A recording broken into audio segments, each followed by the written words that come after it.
I was like, starting? What?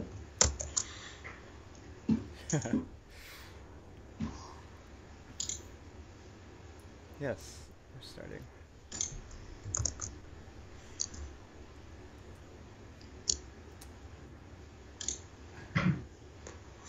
I just finished my last midterm today, or whatever they call it nowadays.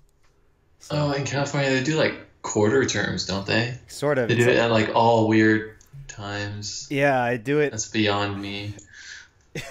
I think it used to be actual midterms. Now it's like third terms. So I have 2 midterms in a semester, which makes no sense. So, but I'm just glad I'm on break.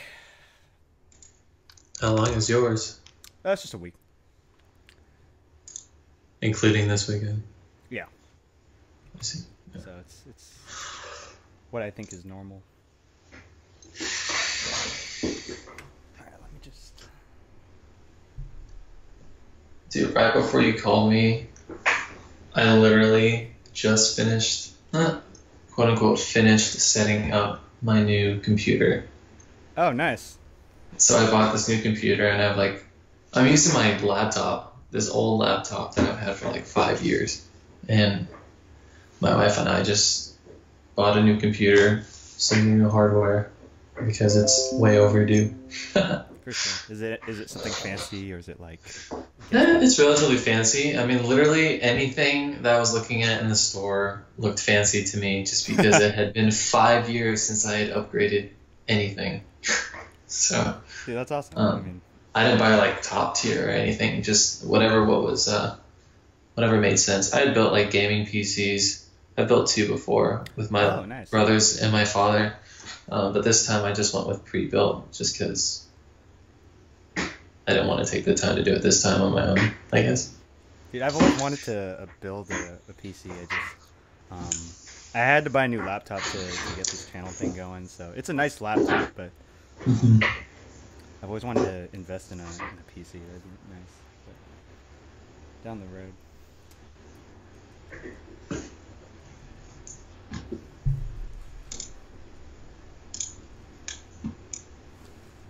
Okay, I think we can start. Sounds good. All right. Hey guys, welcome back to the Quad Method. I'm here with Josh Hirner. He's recently just aged out of Vanguard. He's been there for 4 years, I believe. Section leader for the last 2. So it's a pleasure having him on. It's not easy to get people like him to take time off of their daily lives to answer questions. So welcome, Josh. Thanks. Good to be here. Cool. So today we're just gonna kind of talk about auditioning, since drum corps auditions are coming up. I know that's a big thing for a lot of people. Besides your capabilities and what you're able to do on a drum, sometimes it's important to know how to approach things mentally and emotionally. So today, that's kind of what we're going to be talking about. If you guys have any questions, feel free to put them in the chat. But we're just going to kind of start with, I guess, preparation. So let's just start with something simple, like what are things you can do to prepare yourself for auditions in terms of like vocabulary, or like your repertoire and just the packet. So I think learning the packet is like the bare minimum.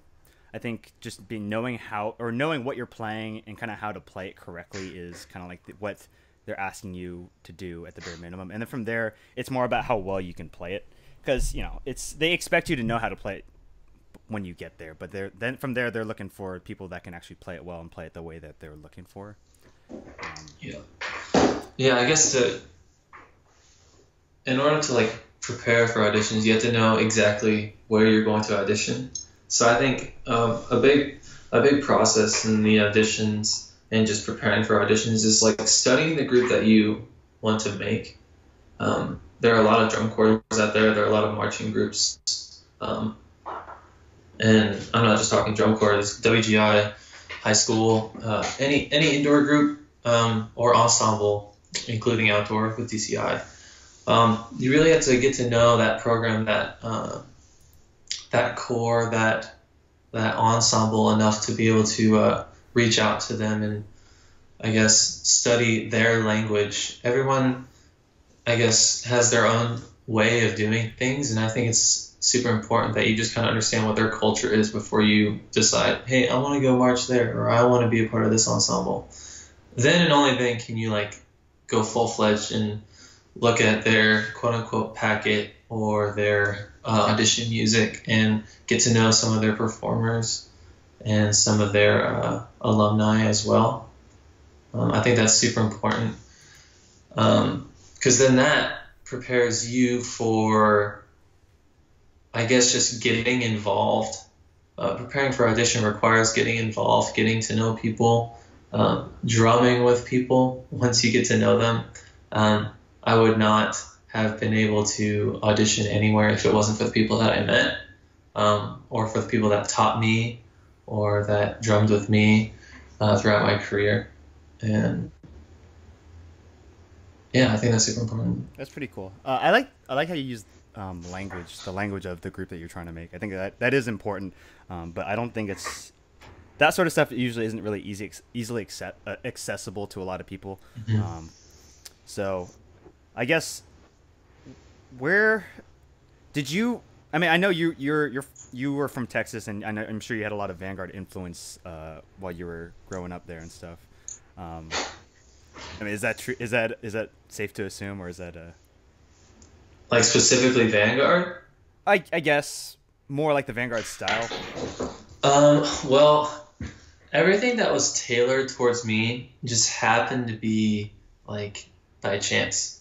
I happened to be taught by multiple directors and instructors that kind of had gone down this lineage of marched in a drum corps, went to North Texas, had a bunch of friends that also did that with them, and somehow like every single person that taught me like had an affiliation with the drum corps that I eventually wanted to march. And some of those people include Michael Hernandez, Frank Nedley, Bill Bachman. I mean, all these heavy hitters that were like teaching me how to pretty much play percussion and marching percussion. And they just all happened to have been part of this culture that I eventually wanted to be a part of myself. And it's also, I'm very lucky to have grown up in the city, in the Metroplex, where all these people actually were from. And I think DFW is its own like mecca of music. It's like its own little epicenter here. This place is huge. There's ungodly amounts of programs, high schools, ensembles that you can be a part of, and there's just so many resources here. And I chose to find those resources that were a part of the ensembles I want to be a part of, just because there are that many available. Well, that's pretty cool that you had that. I grew. I actually, when I was in high school and I was learning how to drum better and all that, I had a lot of Murray Gussick Vanguard influence. Even when I went to Blue Knights, I was taught by quad guys that were from the Murray Gussick years, from like 09 and 10, and there was even a guy from... I marched Vanguard for 4 years, and I just met Murray for the first time this past summer. Dude, I want to meet him. He's super kind. He was awesome, super supportive. For sure. Dude, I went... I think I learned all but like a couple of his exercises, or the ones that are public. But I loved all his stuff. But yeah, I wasn't really... Blue Devils was not my first core choice when I was younger, when I was in high school. I was actually a Cavaliers fan. And then when I was just on YouTube, as I watched more videos and I came across more Blue Devils quad drummers, just the way they looked and the way they carried themselves just attracted me. So that kind of helped, like, made me transition towards going down the Blue Devils route. So for those of you that may not have, that don't really have as much influence where you're from, I think YouTube is a great way to check out groups that you like. Check out the way they play, the way they perform, and just other things that you can pick up on that attract you. Like you want to eventually end up somewhere where you like, or where you enjoy being, you enjoy playing the way they do, and you enjoy being around those people. So. Yeah, if you can do research, if you can reach out to people that are in groups that you wanna be in, then you should definitely reach out to them. If you shoot them a message, the worst that can happen is they don't respond. And that's not gonna. I mean, that's really honestly the worst thing.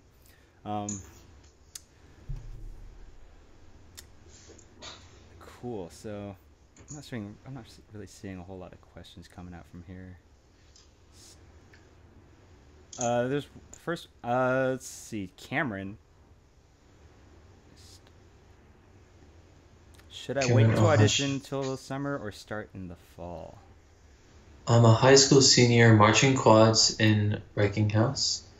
Next year starts, I guess, his first year of college. Yeah. Sounds to answer your question, Cameron, I auditioned for drum corps. As soon as I could. I think there's an age limit. I first auditioned for Crossman when I was 13. I was a freshman in high school, and that was 13-year-old Josh saying, I want to learn about what this drum corps thing is. I want to find the nearest drum corps camp, and Crossman just happened to be the closest one to me and the closest one that was available to me. And I just went with my friends, and I just wanted to experience what it was like to just spend a weekend with those guys. And girls, and I was auditioning without the intent of actually making it. That's, I think, is also a huge thing. I think we're going to talk about a topic tonight, and one of them is what to prepare for auditions. And sometimes the best thing you can do to prepare for any type of audition is to just actually not audition the first time, and because that just gives you the mentality of, hey, I'm just going to go here and I'm going to learn. And that's all I want to do. I don't want to try and be competitive. I don't want to try and sell my skills to these people yet. And I think that was a huge stepping stone for me, because I pretty much learned while I was auditioning that it was probably best for me to wait till after I graduate from high school to audition with the intent of making it. That was simply a personal choice. You don't have to do that, but here are the benefits to that, which I think can help a lot, not just for yourself, but for others. Most likely, whenever you're part of whenever you want to audition for a group, you're also part of your high school program. You're a percussionist in your high school. You're a percussionist in your other ensembles within your local area. So if you're auditioning for a drum corps or WGI group, you pretty much sign up for a lot of time to be taken away from you to attend these rehearsals and these ensembles, just so you can be a part of the group. And there's nothing wrong with that. But whenever you're in high school, it does take away a lot from your program. I didn't want to audition before I graduated from high school because I still wanted to commit a lot of my time and my skill to my high school program, because that meant a lot to me. And I just wanted to create a bigger difference locally before I went and did anything abroad, either DCI or WGI. So I told myself I was going to wait until after I graduated. And I knew I had 5 years. I could march 5 years after I graduated, and that is more than enough you need to just get experience. So I guess to answer your question, should you wait? No, you shouldn't wait. You should go as soon as you can, as soon as you want, so that you can just get the experience and what it feels like to audition, to meet people, to learn music, and to find a corps that you like, or to find an ensemble that you really, really enjoy and want to follow. It's actually funny that you bring up the whole idea of going without the intent of making it, because that's actually something I learned. For me, we'll go into this later, but Yeah, I agree with all that. My rule of thumb for when I get that question is usually always go audition at a group you want to make the year before you intend on making it. Just so that you can get in there, you can get kind of comfortable with how they do things and who they are, and you can meet people. And from a strategic standpoint, if they can see where you are a year prior, and then you come back and they can see that, you know, however much improvement you make, that's only going to help you in the audition process. But yeah, and again, we'll return to the whole preparing for auditions. But yeah, that was a big thing for me, just learning how to go to an audition and not go in without the intent of like trying to make it, or without the intent of like trying to get a spot, because that helped me a lot in just not being as nervous. So okay, how about what I know some people I've got this question a couple times, but some people ask me what else is there to prepare for besides the packet, or like what do auditionees kind of, or what do the auditioners, I don't know if that's a word, but the people that are auditioning you, what do they kind of expect from you? What are they looking for besides what the packet is? And I think we made a post that Kyle Smith answered that question with his own words, which I totally agree with. But I don't know, like from your experience, Josh, what are some other things besides the packet that you were kind of expected to know?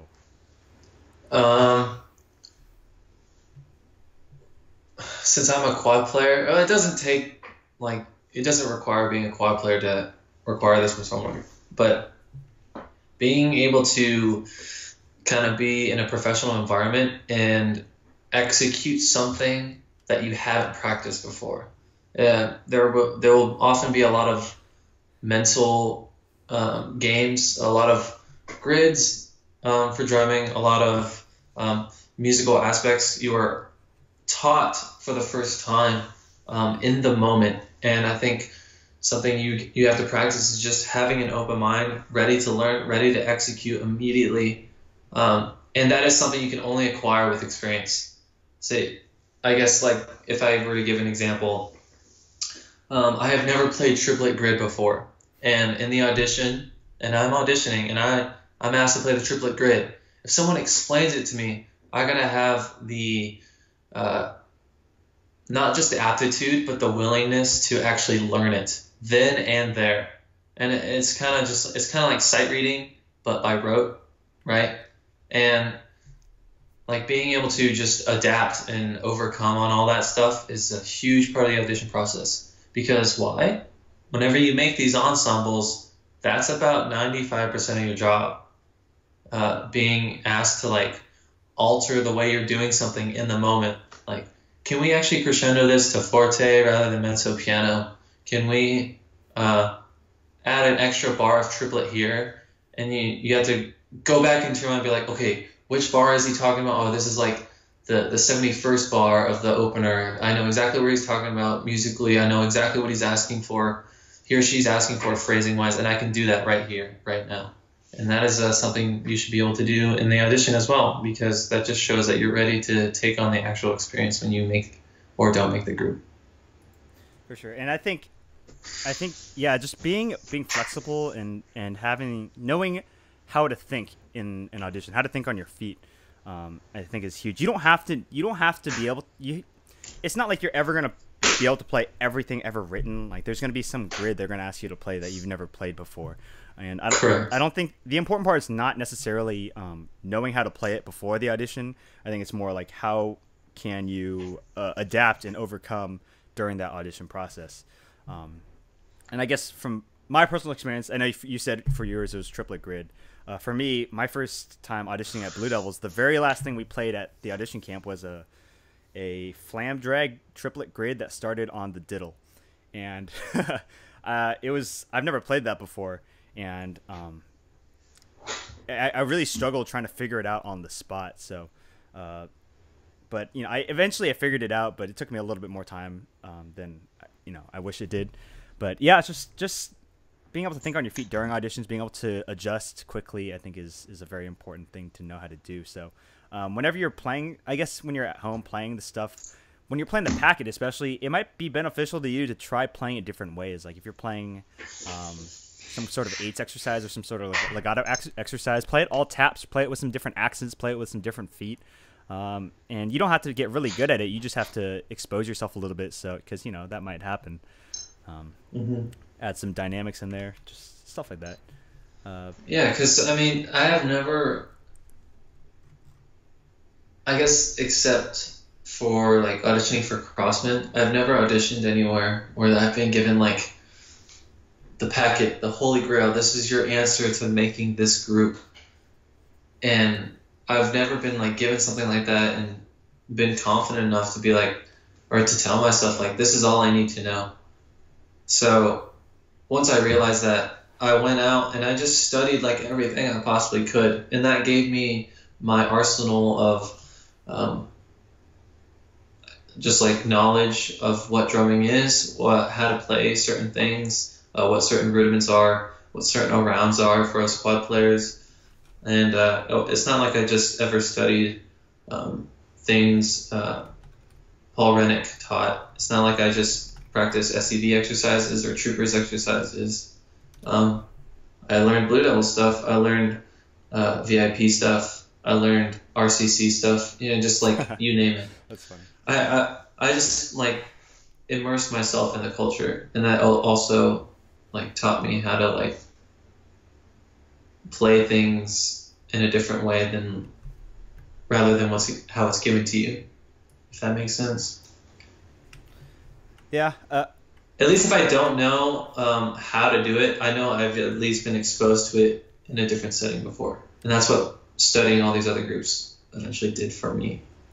Yeah, and I think that's really cool. And just to go a little off topic, kind of on that, when you're trying to pick a group, sometimes, especially when you're young, you might not know exactly what you're trying to get yourself into. Like if you're trying to end up somewhere, and you're trying to pick a group to go before you want to end up there, don't necessarily go. And I'm not trying to, I'm not trying to tell you not to go there for this reason, but don't just go to a group because they consist of the staff made up of people made up of alumni of the group you want to be at. They might be great techs, and in which case you should go there. But I think the more important thing is you should go somewhere where they teach you how to drum well. And sometimes that can be hard to tell, but for me, I think that worked for me just because I went to when I went to Blue Knights, I had no Blue Devils influence or RCC influence until I went to my first Blue Devils audition. It was all a lot of Vanguard guys, and I loved the way they taught, and they taught me how to sound good and just play rhythms correctly. And it was not so much the Blue Devils way or whatever you want to call it, but they taught me how to drum well, and I think that helped me a lot. Just being exposed to different ways of drumming was much better for me than trying to go down one path where it was all just like one style or one way. But again, like I think that's cool. I didn't really know you learned Blue Devils and RCC stuff. It's funny. Dude, oh yeah, the very first quad break I think I ever learned. Okay, I think the first quad break I learned was like 2010 Phantom. I say learn. It's more like just hit a bunch of rims on my pad. The second break I learned was 2009 Blue Devils, and that was like the biggest fanboy moment of my life. I had no idea that something like that could exist. And that, honestly, that itself was like a huge inspiration. That's what like led to like a whole bunch of big nerd moments for Josh. That's funny.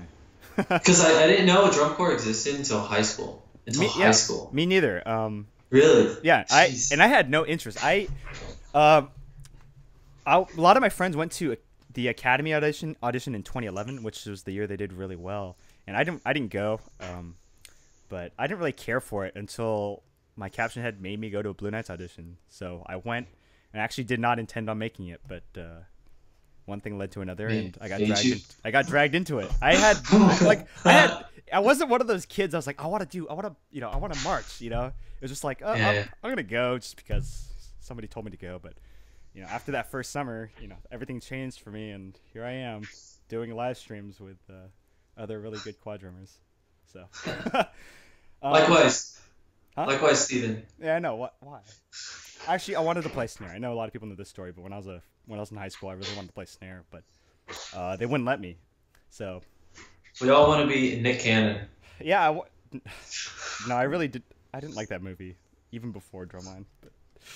But, okay. Anyways, good stuff. Let's see. I think I saw a couple questions. I'm gonna answer some of these questions really quick. Sure. Willie Quill, do I play Fortnite? Of course not. Ditto.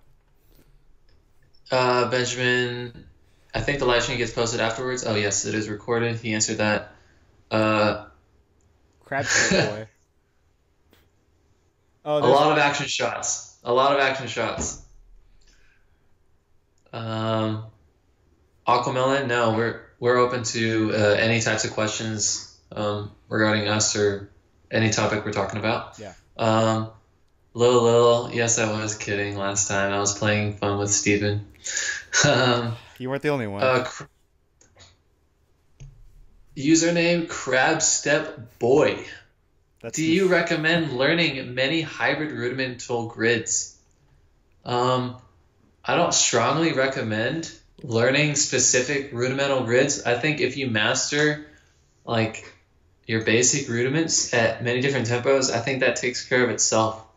Mm-hmm. It's not like a book report grid is anything but flams, cheese, and diddles just in a combination. Once you're able to master those three rudiments at different speeds, then your manipulation of all of them should improve in general, and you'll be able to play your hybrid rudiments. Yeah, and a lot of these hybrid rudiments are just made up of like really simple grids. Like a book report grid is basically just a paradiddle grid for the most part, with a couple diddles in there. Yeah, I wouldn't strongly recommend hybrid rudiment grids either. I think if you learn the basics, just the basic like a flam grid or maybe even a flam drag grid, like Josh said, it kind of takes care of itself. Actually, I did, at one point I watched a video series. I think Bill Bachman was talking at PASIC or something about the 12 rudiments you need to know, or 12 things you need to know to succeed as a drummer. Who is this? Bill Bachman. Oh yeah, he even has like a little seating area outside where he like tests people if they know their rudiments outside. Oh really? Dude, that's of cool. This convention. I think it's pretty cool. He's a really smart guy. I haven't met him. Oh yeah. I wish I could meet him. Okay, let's see. Come to Dallas, man. Man, if the temperature gets below 95, then let me know. Let's see. Overall, for first time audition, would it be more beneficial to start open class or world class? You marched open class, right, Steven? I've never marched open class. You didn't? Besides high school. No. Yeah, I just did Blue Knights and Blue Devils, and then indoor I started at Dark Sky and then RCC. So, I don't know. I think open or world class is awesome. They both expose you to the activity. You can get great instructions from both. I'm sure there's a lot of open class instructors that are just as or more qualified than a lot of world class instructors. So even better yet, I think starting this year, certain drum corps, what come to mind is Vanguard and BD, are avidly trying to make their open class corps more tailored to the local population. I think, right? Yeah, they're only doing California tours. Yeah. I think that is an effort to invite more people that live in the area, and I think that's totally awesome, because that puts value not just in the separation of the classes, but it also just gives everyone like different experience. It doesn't matter what you choose, either world class or open class. You just know you're going to get a world class education by doing either. Yeah, and I think too, if you're not really sure if you want to get too involved in the activity, or if you're limited by finance or anything like that, open class is a great place to start. A lot of open class groups don't travel very far, or if anything, they'll go to Indy for finals, but that's it. And I think they're significantly less expensive than world class groups. So I think that's just. Let me say. I guess my answer to that is there's nothing wrong with doing open class. I think open class is a great place to be. No, certainly not. Yeah, definitely know your options. Know what is actually like in your area. How much you're willing to budget for if you want to travel to go audition for a world class group that doesn't audition within your state. I did that multiple years, and that's just something I had to do in order to march the corps that I wanted. But open class is an amazing option for you to like just start getting into it or finish your career in it, because with the open class groups that are out there today, it's like you can't even distinguish them between world class and open class. You know? I agree. Cool. Aquamelon. I was planning on auditioning for 2 groups this year. 1 world class, 1 open class. I became too anxious to audition for world class. So how do I avoid it for open? Too anxious. Wait. Oh, Aquamelon. Let's come back to that one, because we're going to talk about how to not be nervous. Well, like the mental, that mental and emotional approach. We'll come back to that. Overthinking, nervous. Yeah, we'll come back to that. Are there any troopers, Vanguard specific things that happen at those auditions that might not at others? Steven, do you want to answer this? No, I'm just kidding. So underqualified. You know,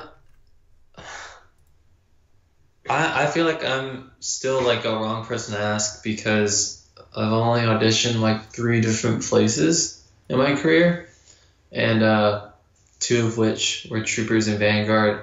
I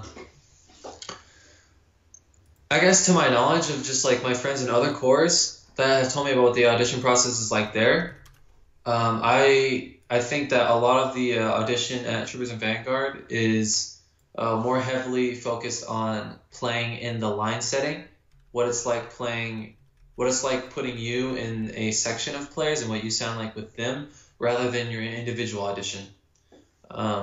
That's just it's an audition point for all the stuff we do, because we want to hear how you hear, and we want to hear how you adapt to these things that I was talking about earlier about being able to play things on the spot and executing like then and there.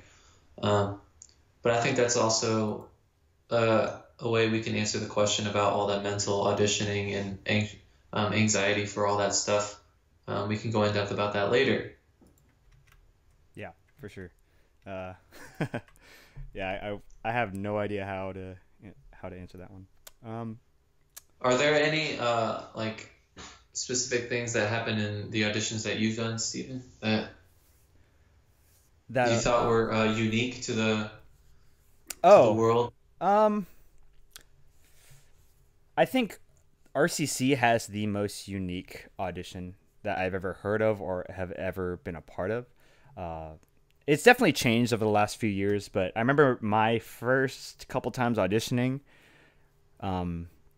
you would show up on Friday, and before that they would only give you 1 piece to know, but then they would give you another piece, like a section piece, on Friday night, and then they didn't have a packet.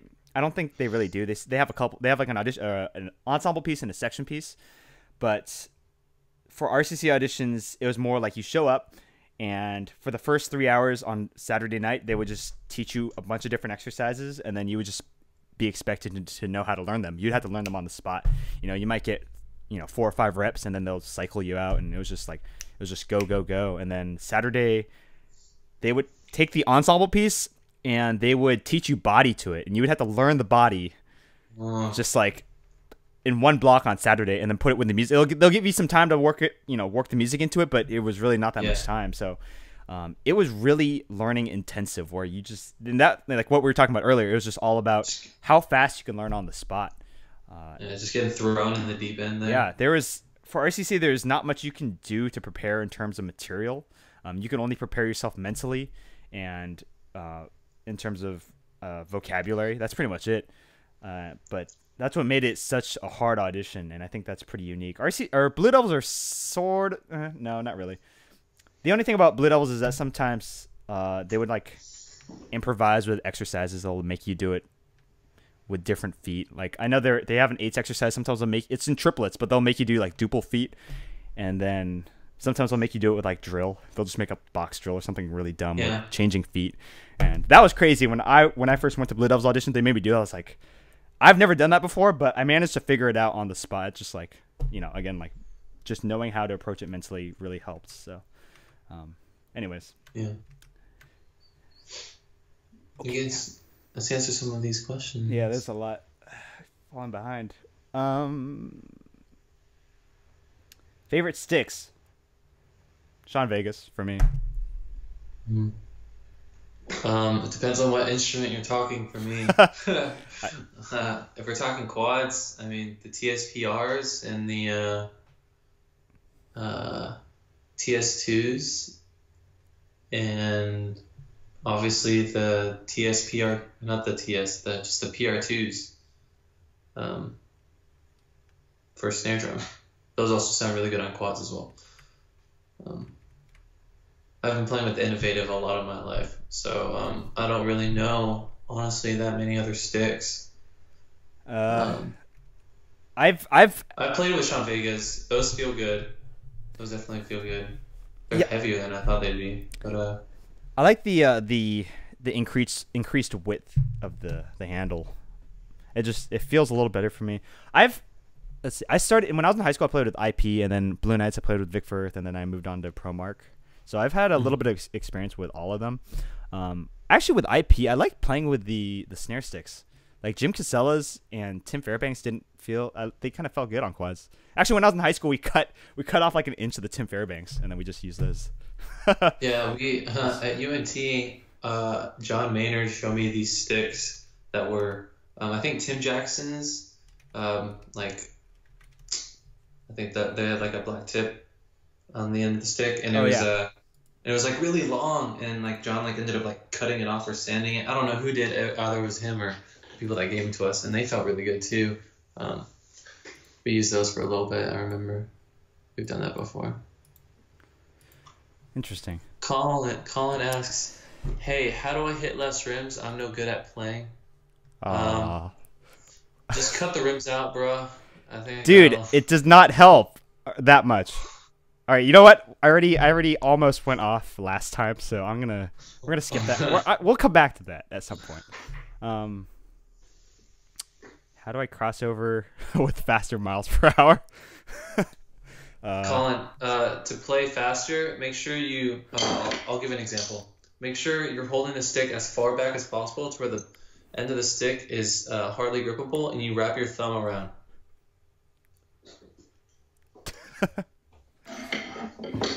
Anyone else listening, don't do that. Yeah, Colin's special. Funny story. Never mind. We'll say that for another. I was gonna tell him the story about when we left sticks in each other's bags. Oh, that's a good story. Let's see. We're gonna skip Colin's questions because I don't Mario Party, but I wish I did. Crossover is. I feel like that's supposed to be a serious question. How do I cross over faster? Don't lift your wrist so much. I don't know. How has DCI made you a more mature individual? Ooh. Wow, that's deep. Broad question. We're going to get broad answer. You ready to go down this rabbit hole? Yeah, I guess so. It helps that you age while you do the activity. I guess DCI in general, because I've only done DCI and a couple indoor shows in my high school, but I guess what helps you mature in that sense is that you're just away from home for so long, and it requires you to just kind of like learn how to adjust to a certain living style, and that comes with a lot of requirement for maturity, because it's not just like how you live, it's how you interact with people, it's how you learn things, how you educate yourself and have a student mindset. It also just tests your abilities as a musician and performer more than any activity that I can think of. I mean, if you take into account the weather, the travel, the amount of music, the production, the any extraneous example, you just gotta juggle all that all at once. And I think through just having experience and adapting to that, you definitely mature, because you kind of have to take what's given to you and make the most of it. And you're given a lot, and a lot of good stuff too. And it makes you realize what you do and don't have. And I think it just overall makes you a better person. You also meet some amazing people that help you mature too. Yeah, I agree with all that. Just, I guess you have to learn how to handle yourself without a lot of supervision. The cool thing about drum corps is that it's made up of older people and with people that are supposedly, you know, like more mature than high school kids. And, you know, in high school you have chaperones and stuff, but drum corps you don't. It's like if you go off and do something dumb, somebody's not gonna reel you back in. You know, you have to make that smart decision. You have to figure out, you know, how you're gonna quote unquote survive. But yeah, just learning how to manage your time well too, that helps a lot, and just knowing that you're representing more than just yourself. So there's a big responsibility that comes with that, especially with the groups that are under more scrutiny. Like everything you do is reflective of what the group is. So just having that responsibility in and of itself learning how to handle that, I think, helps you grow up a lot. Mm-hmm. So, but there's a lot we could say about that question, but yeah. I think to ultimately answer it, it's just like no matter what, you definitely do mature. Like if you do the activity once, if you do any type of performing ensemble once, you mature. Just by experiencing the whole season of it, because there's so much to take in. Yeah, I agree. Okay. I don't know what double quads are. Does that mean 2 Spocks? I'm not sure what that means. You play any other instruments? I play. Well, my first instrument was piano. I played the piano for 8 years before high school, so I can sort of play piano. Yeah, there you go. Hell yeah. Drum set. I like playing jazz and big band on drum set. So I can do the things that don't require blowing to something. So. Yeah. Likewise. Yeah, I learned piano for about 13, 14 years. I was classically trained in that. And then in high school I did percussion. Studied percussion in college. So I just know a lot of that stuff. I think my specialties include both percussion and piano. I love them both equally. It's the same. You know, I guess this for a lesson for you young kids. When I was young and I was playing piano, I didn't really appreciate the instrument because I kept playing classical music, and at some point I just kind of got tired of it. And I didn't know you could play like pop music on piano. I didn't know that was a thing. So when I got to high school, I saw a lot of kids playing more fun contemporary tunes, and I was like, wow, I should have kept doing piano. Piano's more fun than you actually think it is. So appreciate it. Okay. Oh, here's a good question. I don't want to skip people's questions. Caleb Haskell, I'll come back to your question. That's the one I was reading. Hold on. Let's go back to MLG Matthew. If the core I'm auditioning for is using a certain brand of their instruments, but I have no specific sticks in the packet for the instrument I'm auditioning for, should I show up with the sticks I've been practicing with? Just show up with what you got, man. Yeah. For sure. I mean, that would be pretty low of anyone to, I guess, evaluate you based on the implements that you own. Okay? So don't worry about that at all. Yeah, I agree. Don't you should play with whatever you can play the best with, because they're going to be more concerned about how you sound than what sticks you're using. You know. That's a good point, so. Steven. Yeah, that's a very good point. Just pick whatever you're comfortable with, man. You can play with bass drum mounts for all you know. Well, I wouldn't advise that, but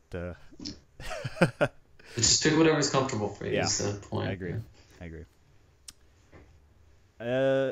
Zach asked a good question. What are the primary things you look for in auditionees? We'll come back to that one too. So we got to come back to how to not be nervous and what people look for in auditionees. Where was that question? Zach? It was up. It was above the one you were reading. Oh, what are the primary things you look for in audition? Yeah, we'll come back to that because that's a good question. Yeah. Is there going to be a video over? Yeah. Yes, Julian. There will be a Fulcrum Freddy video and stuff like that. I've been a little slow because of school, but I have Thanksgiving break, so I'm gonna be popping out videos left and right. Caleb, let's answer Caleb's question. Oh yeah, where is that? I can't. It's a little bit below the one you were just reading. Oh, okay. How would you teach a baritone player or any non-percussionist to play diddles? Very, very good question. I think to teach anyone that doesn't really know, there are some percussion programs out there that allow some double reed players or any wind players to actually audition in part of the percussion group because sometimes they are unable to march is one reason. Two, their specific instrument doesn't take the field as the core proper. So there are a lot of percussionists that are just like multiple, like they have a bunch of like, what am I trying to say? Or they're just able to play a bunch of instruments. And one of them being like baritone and oboe players and bassoon players. And sometimes I think what they struggle with is playing diddles because that is a very advanced concept. I think the best way to teach them how to play diddles is just kind of, long story short, revert back to the basics. My best method of teaching diddles is using a book called Stick Control by George Lawrence Stone. Yes. It's a one-heighted, one-volume book that teaches you how to play a consistent rhythm using many different types of stickings. Specifically, it teaches you to do something with a consistent technique. And before you can actually move on to like being able to execute multiple sounds with one technique, you got to be able to develop consistency, developing one sound with one technique. And that's what that book first teaches you. It teaches you how to play that consistently. Secondly, you then get into the nitty-gritty about how to hold the stick, having like a loose fulcrum, having the back fingers actually in contact with the stick to control the number of bounces. A lot of beginners, they learn how to do buzz rolls first because they're throwing the stick into the drum pad, right, just to get multiple bounces. But in order to just manipulate the number of bounces, you have to use the back fingers and the pressure of your fulcrum to just get 2 notes out in one stroke. So they have to first develop the concept of what a check pattern is and what consistent hand motion is before they can, like I said, develop 2 sounds using a single technique, because that's what diddles are. You are manipulating how many bounces there are on the pad using a consistent technique, because you can't ever just like learn it immediately and be like, oh, this is exactly how I do a diddle. No, there's a format to learning it and knowing how to play it in a specific way. And there isn't a single one method to doing that. That's just my opinion on that and the way I can answer that question. That's I don't know. Like I don't know if you're trying to find a shortcut to playing diddles. I don't think there is a shortcut. I don't really know how to teach it in that way. But yeah, I agree with learning how to produce the same sound across every note when you're playing doubles is important. I think that's something people don't really think about. They kind of play diddles with the thought that they're just getting out 2 notes on a single hand without the intention of learning how to manipulate that second note or how to make the second note sound like the first note. But yeah, the stick control book, the George Lawrence Stone book, is like, if you want to do percussion, you have to go through that book. That's like the book. But yeah, I guess for me, if I was teaching somebody how to play diddles that didn't really know how to play diddles, I would first teach them how to play like a string of 16th notes, and then play it with double sticking, without sacrificing sound quality on the second note. Learning how to get through the whole thing and make them all sound the same is more important, than trying to push out faster, more dense diddles at the faster tempos. So that's kind of an abbreviated way to explain it for me. But yeah, I think there are different ways of approaching it, but I think in the end, we can kind of agree on what good diddles sound like versus what not good diddle sounds like. Yeah. Especially with the whole push pull or drop catch thing. I know people have different takes on that, but we can probably dive into that another time. But yeah, that's basically, I think that mechanic is how you kind of control diddles, or control the spacing and control the something along those lines. Mm-hmm. Huh. It's not an easy concept to teach. No, it definitely requires a lot of repetition, no matter where you are. It's definitely the hardest thing to get consistent, in my opinion. Having just even double stroke open rolls, right? Yeah. Rob asks, why does SCV have a stabby-ish tenor technique compared to some other cores? I'm not quite sure what you're referring to as stabby, either the technique or the type of sound. If you can clarify on that, I'd be happy to give some clarity on that. I think maybe he's referring. I think sometimes when you guys do crossovers, the space between your wrists are a little large, which makes the angle of the stick a little steeper. Maybe that's what he's referring to. Okay, so I guess I think there are multiple reasons why that's the case. These definitely aren't the answers to the question, but these are just my thoughts. So if we're going to talk about how the drum is mounted on our harness, it's actually closer to our bodies than a lot of other manufacturers. I think I tried on the System Blue drums when, I guess in 2017 when I was with you guys. Yeah. I actually tried them on this past summer, and they're like, I feel like I'm like playing like this, which is definitely not something I'm used to. I'm used to having the drum a lot closer to me, and so the technique we use is pretty much like an alignment with the wrist of the beat or slightly below the beat. And in order to achieve a crossover, we normally the only time we have a crossover is either on a double stop or in a very quick sweeping motion. And what results from that is just having to like get the wrist out of the way in order to play what's next. And so I guess maybe that looks like we're stabbing at it. Normally what like comes after what we play with a crossover forces us to kind of like break our wrist a little bit. That's definitely frowned upon in a lot of quad cultures, but I mean, as long as you're achieving the sound quality that is necessary, then I don't frown upon that at all. But I don't think the way we stab at the drum changes the way our sound does. I guess it's just like a look. This is just a result of like a quick motion. This isn't how we normally play crossovers. I mean, we can watch a lot of quad cam videos. There are many instances where like that wasn't the case. I'm not trying to defend it. I'm just like trying to be as clear as possible. I'm trying to answer it as best as possible. I think well, my take on it, you know, I've seen you guys play, and you guys like Vanguard's quad lines sound good, and I do sometimes I it puzzles me how you guys play the way you do. I think that's something, the fact that the drums are closer to you than like what I'm accustomed to is you know, you have to kind of adjust to that. For like when your drums are out in front of you, there's more room for your arms to extend.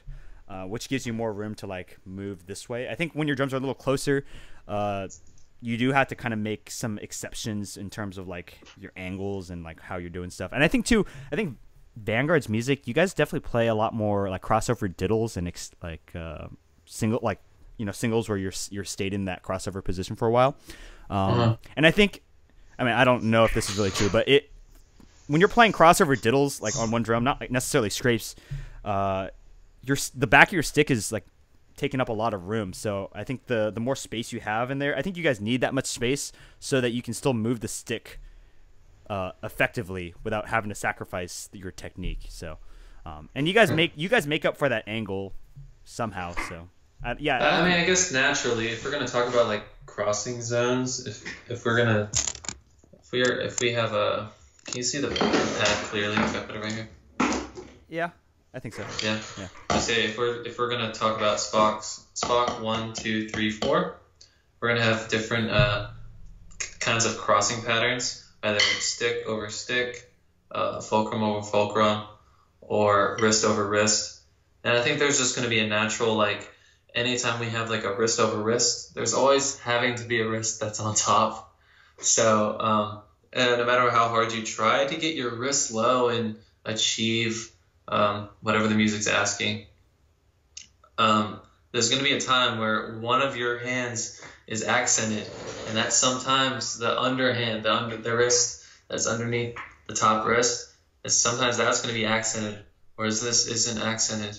So that's probably what may like require a stabby looking motion too. I'm not sure.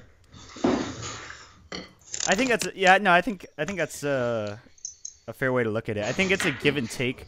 If you're trying to keep your wrist as low as possible and you have an accent on the underhand and you want to keep your wrist low, you either have to, you can keep your wrist low if you use more wrist on that bottom accent, but you're not going to be able to use any elbow to get any weight, as opposed to this way where like if you want to be able to use your elbow, you'd have to lift the top wrist. So something's going to have to, you're going to have to sacrifice something, whether it's the inability to use elbow with the underhand or lifting the top hand. I think, I don't know. There's a lot of ways you can look at it, but if you sound good, I don't think it really matters that much. I don't know if we answered that question. You would know more than I would, but. Well, man, we got a bunch of questions now. Okay, we gotta speed this up a little bit. Feelings on match grip in a high school Snareline. It's the most educational method of teaching just drumming in general. I think the purpose of traditional grip is just because it looks cool and it's militaristic, and drum corps and other performing ensembles come from a militaristic background, and that's why we still use it. Other than that, match grip is the way to go for educational purposes. You should only learn it if you actually intend on like making like a college ensemble or a collegiate ensemble or a professional group like DCI, WGI, or something like that, which most of you hopefully do. I think though, just for the majority of students, match grip is the way to go. Why? You learn specific grips for your instrument, like mallet grip, Stevens grip, cross grip, Burton grip.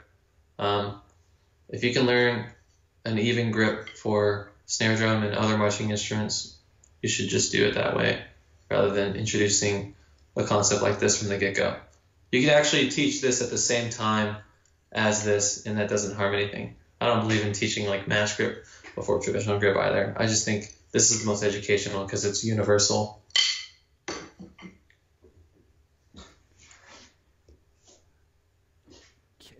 There's a lot of smaller, there's a lot of smaller questions in here.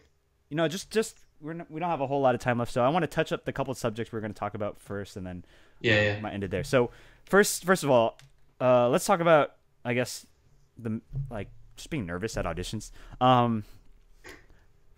Just to continue kind of the thing that we were talking about earlier. For me, I think what you're nervous because you feel like you're putting pressure on yourself to get a spot.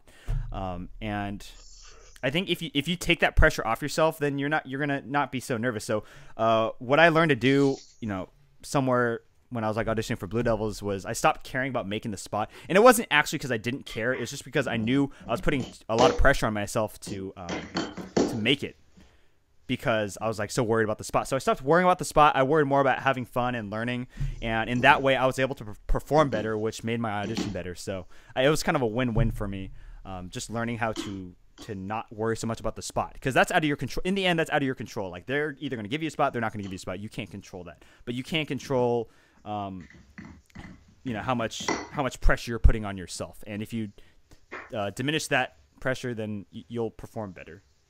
Yeah, definitely getting nervous in a performance setting. The only way to get better at that is to just get experience performing. The audition is a performing atmosphere. You are performing for people that are evaluating you. You're performing around other performers. I think the best thing you can do for yourself is just playing for your friends, playing for your teachers. Always take an opportunity to perform something you're trying to prepare, because then, like, that's probably your best preparation right there, is just another rep. It's another practice session of performance practice.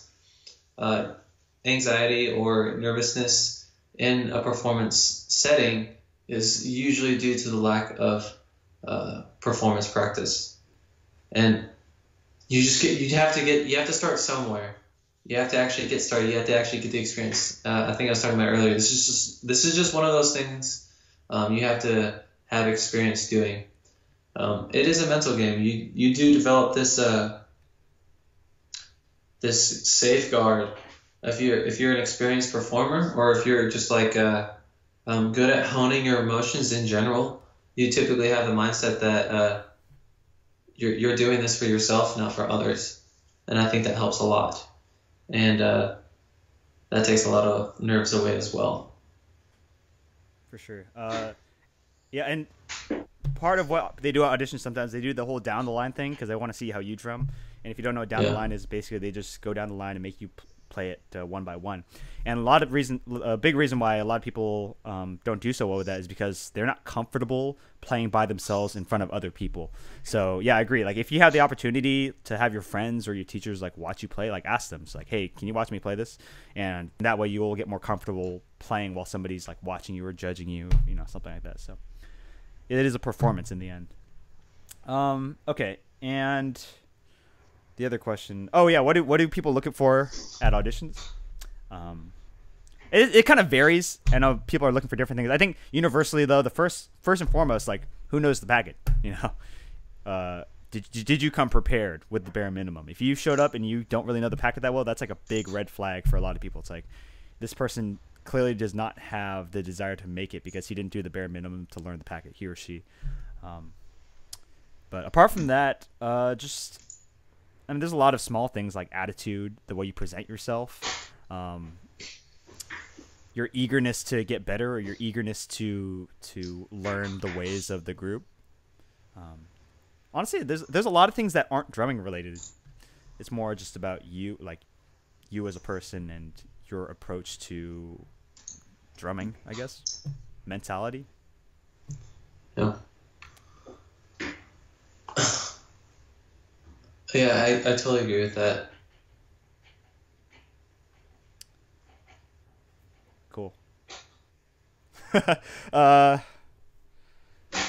Sorry, I'm reading some of these questions. See if there's some good information we can give closing out. Sure. Yeah, so I guess just to continue on that, when you show up at an audition, just make sure you look presentable. Like, I know it sounds dumb, but if you need a haircut, get a haircut. It's any small thing to make yourself look more professional or look more just good. That's going to help you in the long run. It's small things that really separate the world-class guys from the not world-class guys. So small details. Mm-hmm.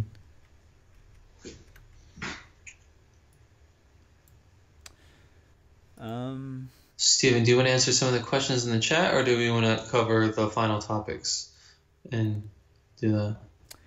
A lot of these, there's a lot of Vanguard specific stuff. If you have Vanguard specific questions, I say you should hit up Josh outside of this. I don't know. You can private message me on Facebook, and I will gladly get back to you in a timely manner. Yeah, I promise.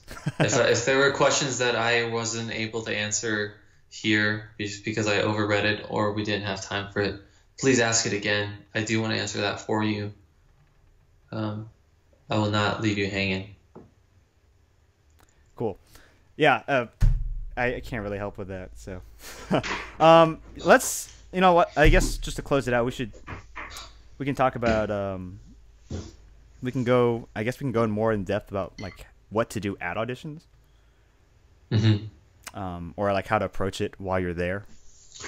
Yeah, I think that is a great concept to close with.